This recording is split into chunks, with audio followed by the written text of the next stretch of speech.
Hello all, and welcome to our concussion education recap of our last meeting about the vagus nerve.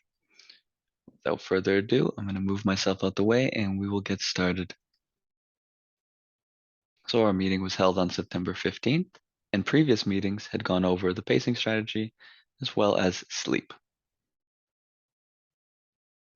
As a disclaimer, this is not medical advice. Our meetings are not confidential because there are more than one person in there, and there is no patient-client confidentiality. And also we record so that way I can make recaps like this afterwards. This is who I am. If you have any questions, you're always welcome to ask.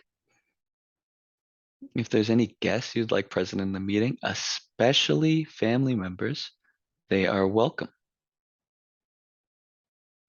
So our plan for the meeting went as such.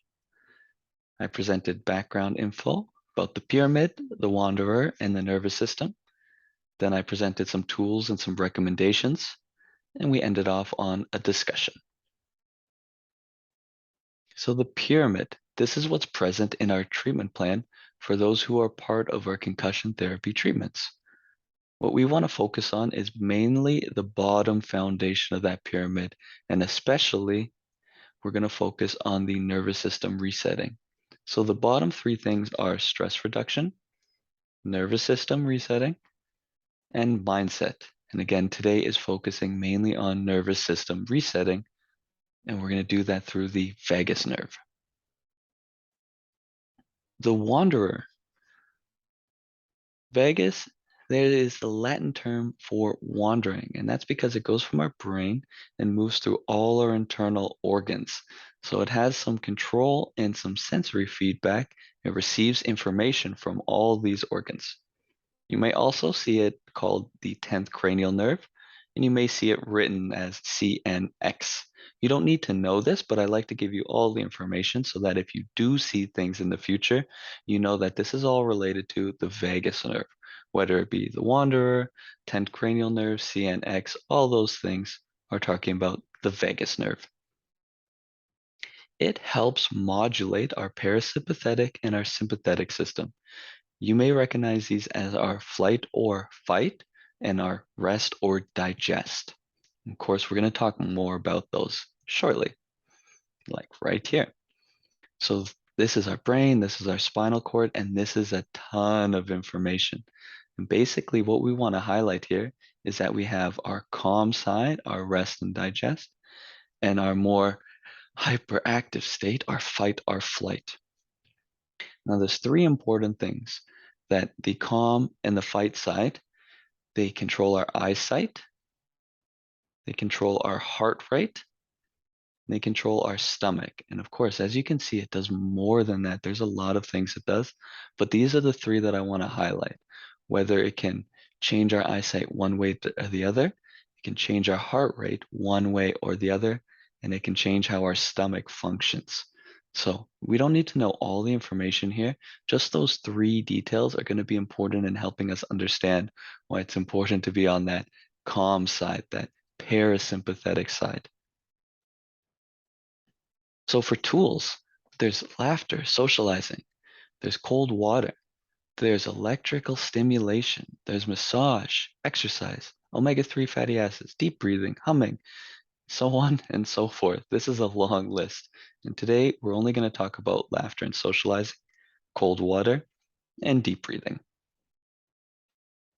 So laughter and socializing. What we are trying to see is a belly laugh. That's an uncontrolled laughter.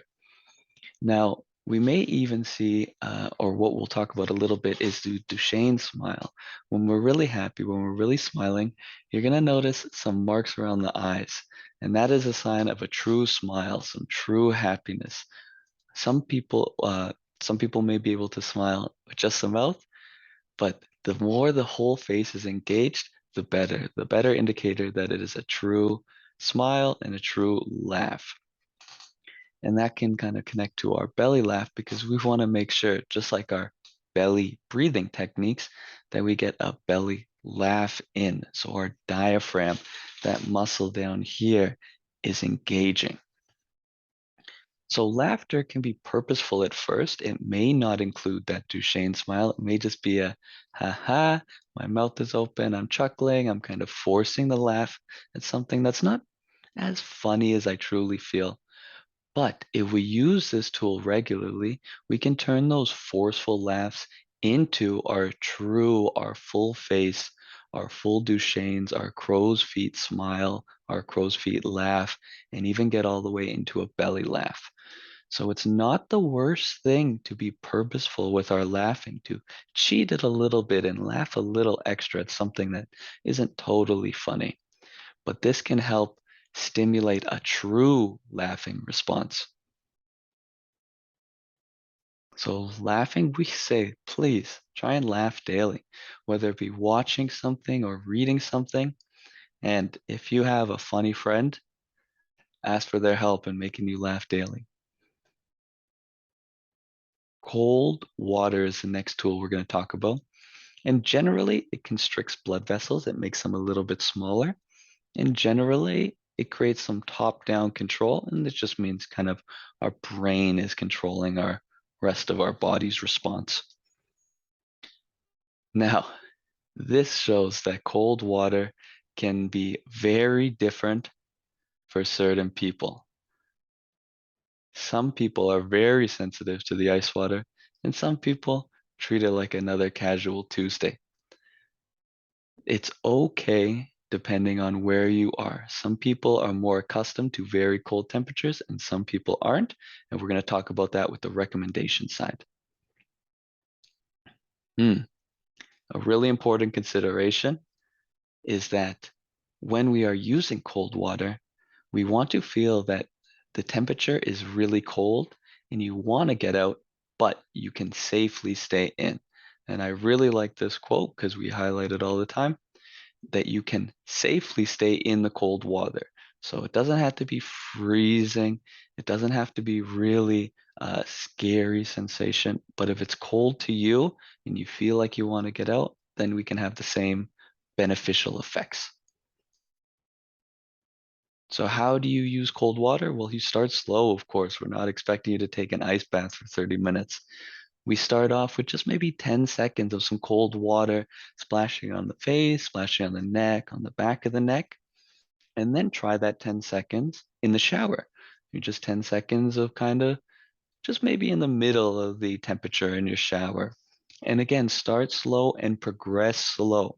Use some tools like the pacing strategy to increase that right down to the colder side. And then once that's more comfortable, one of the protocols we recommend is 60 seconds of hot, followed by 10 seconds of cold, cycling 2 to 3 times at the end of your shower. So that way we don't have to go much longer than 10 seconds, but we're doing it multiple times. And a goal is to try and accomplish 11 minutes of this every week. So 11 minutes of exposure to the cold water.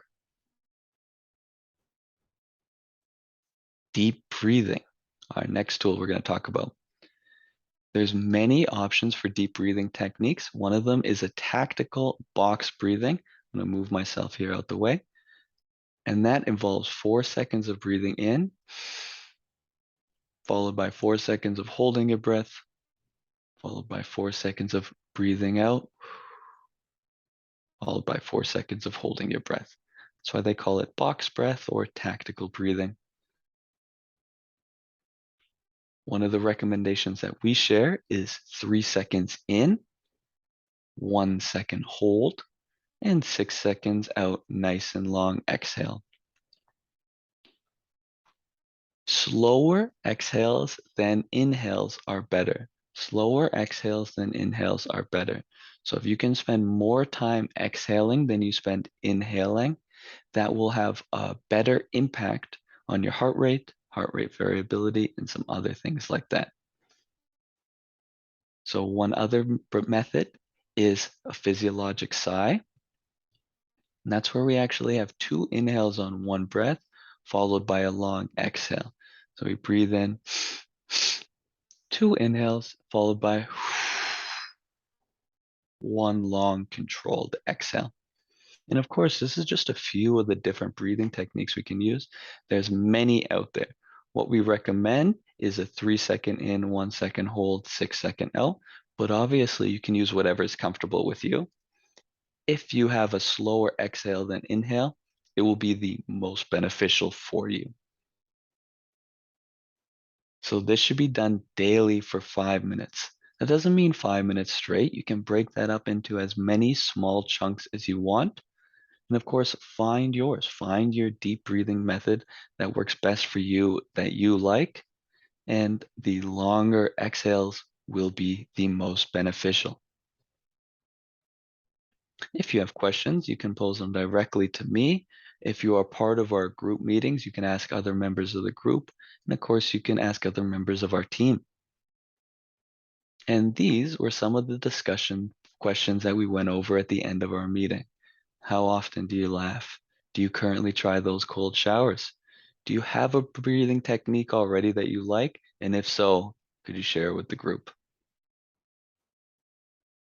These meetings are held monthly.